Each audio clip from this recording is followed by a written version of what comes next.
आदमी को जहरीले सांप ने काट लिया। सांप के काटने से हुए तेज दर्द में जॉनसन ने जल्दी से अपना फोन उठाया और मदद के लिए कॉल करने की कोशिश की, लेकिन गलती से वह खाई में गिर गया। उसके पास कोई और रास्ता नहीं था, तो उसने अपनी जेब से चाकू निकाला और घाव को चीरकर मुंह से जहर चूस कर थूक दिया। इसके बावजूद उसे चक्कर आने लगे क्योंकि जहर उसके शरीर में फैल चुका था। काफी मुश्किल से जॉनसन खुद को संभालते हुए अपने घर की तरफ बढ़ा। किसी तरह अपने घर पहुंच गया। घर पहुंचते ही उसने जल्दी से दारू की एक बोतल निकाला और पूरी पी गया। इसके बाद वह बिस्तर पर गिर पड़ा और बेहोश हो गया। सबसे डरावनी बात यह थी कि उसका हाथ इतना सूज गया था कि सुअर जैसे लग रहा था। काफी समय बाद जॉनसन होश में आया और देखा कि उसका हाथ ठीक हो चुका है। यह देखकर उसने राहत की सांस ली, लेकिन उसने पाया कि उसके बाल और दाढ़ी काफी बढ़ गए थे। घर के बाहर खड़ी कार भी पुरानी और धूल से ढकी हुई थी। जॉनसन ने इस पर ज्यादा ध्यान नहीं दिया। उसने कार साफ की और सुपरमार्केट जाने निकल पड़ा, लेकिन जैसे ही वह कार से उतरा उसने देखा कि सड़कें बिल्कुल खाली थीं और पास में एक पुलिस वाले की लाश पड़ी थी, जो साफ दिख रहा था कि बहुत पहले मर चुका था। जॉनसन को समझ आ गया कि कुछ तो गड़बड़ है। वह तुरंत कार में बैठा और तेज रफ्तार से अपने माता पिता के घर की ओर निकल पड़ा। रास्ते में रेडियो पर उसे पता चला कि एक वायरस पूरी दुनिया में फैल चुका है। इस वायरस ने ज्यादातर इंसानों को खत्म कर दिया था। यह सुनकर जॉनसन का दिल थम गया। जब वह अपने माता पिता के घर पहुंचा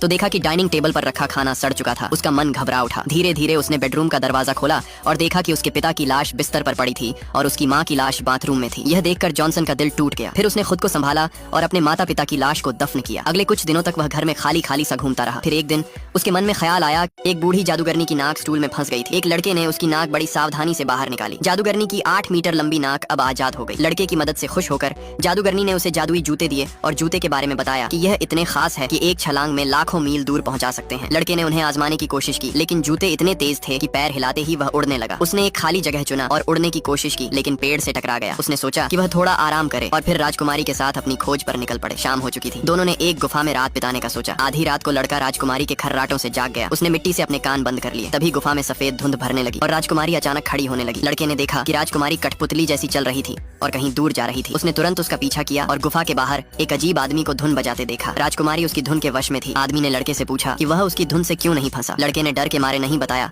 कि उसने कान बंद कर रखे थे। पार्ट 2 के लिए सब्सक्राइब जरूर करें। कैसे एक 180 IQ वाले एक सफाई कर्मी को पुलिस ने अपना खास बना लिया। सफाई करते वक्त मीरा ने गलती से एक फाइल गिरा दी। उसने ध्यान दिया कि पुलिस की जांच गलत दिशा में जा रही थी। उसने केस से जुड़े सारे सुराग देखे और पूरा अपराध सीन समझ लिया। असल में पुलिस ने पीड़ित को ही अपराधी मान लिया था। मीरा ने बोर्ड पर सही लिखा और वहाँ से चली गई। अगले दिन जब पुलिस ने बोर्ड देखा तो सबको गुस्सा आ गया। उन्होंने सोचा कि किसी ने उनके केस के साथ मजाक किया है, लेकिन जब CCTV देखा तो पता चला कि ये काम सफाई कर्मी मीरा ने किया था। मीरा को पुलिस स्टेशन बुलाया गया। अधिकारी किम ने उससे पूछा, केस में फेरबदल करना जुर्म है? मीरा बोली, मैंने बस गलत चीजों को सही किया है। ये सुनकर जासूस जैक नाराज हो गया, लेकिन किम ने मीरा से अपनी बात रखने को कहा। मीरा ने समझाया, मृतक की पत्नी अपराधी नहीं हो सकती। उनके घर की सजावट और चीजों की जगह बताती है कि उसे सफाई पसंद थी। कुर्सी के पैरों पर टेप के निशान थे। इसका मतलब है कि किसी को कुर्सी से बांधा गया था, लेकिन मृतक की कलाई पर कोई निशान नहीं थे, यानी बंधा हुआ व्यक्ति उसकी पत्नी थी। मीरा ने आगे बताया, मृतक को मारने के वक्त घर में कोई तीसरा व्यक्ति था, वही असली अपराधी है। मीरा की बात सुनकर सभी पुलिस वाले हैरान रह गए। पार्ट 2 के लिए सब्सक्राइब जरूर करें।